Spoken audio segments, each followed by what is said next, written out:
Élections territoriales qui pourraient se tenir en juin prochain en Guyane.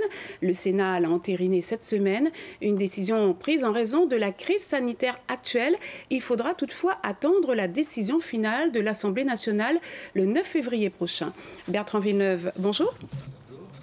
Alors, une date est avancée, mais elle est loin d'être définitive. En effet, Catherine, la question du renvoi de ce scrutin au mois de juin n'est pas encore tout à fait tranchée, puisque vous l'avez dit, l'Assemblée nationale, qui garde le dernier mot, doit se prononcer le 9 février. Cependant, avant même ce vote important pour la suite, des parlementaires, il faut le savoir, militent déjà pour repousser encore la tenue de ce scrutin. Leur position est de dire que la crise Covid ne sera pas terminée au mois de juin et qu'on sera encore sous tension. Ces quelques élus seraient donc d'avis que les mandats soient prorogés jusqu'au mois de septembre, date où se tiendrait le scrutin.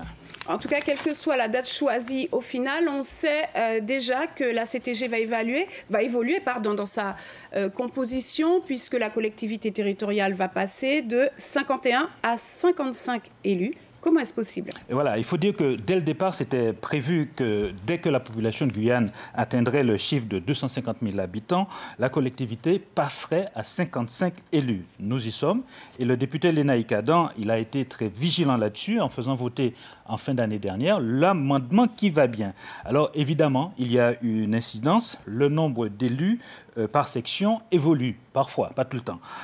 Saint-Laurent, par exemple, passe de 8 à 9 élus. La petite couronne, Matoury et Rémy-Montjoly passent de 10 à 11. La grande couronne, Makouria, Roura et Montineri passe de 3 à 4 élus.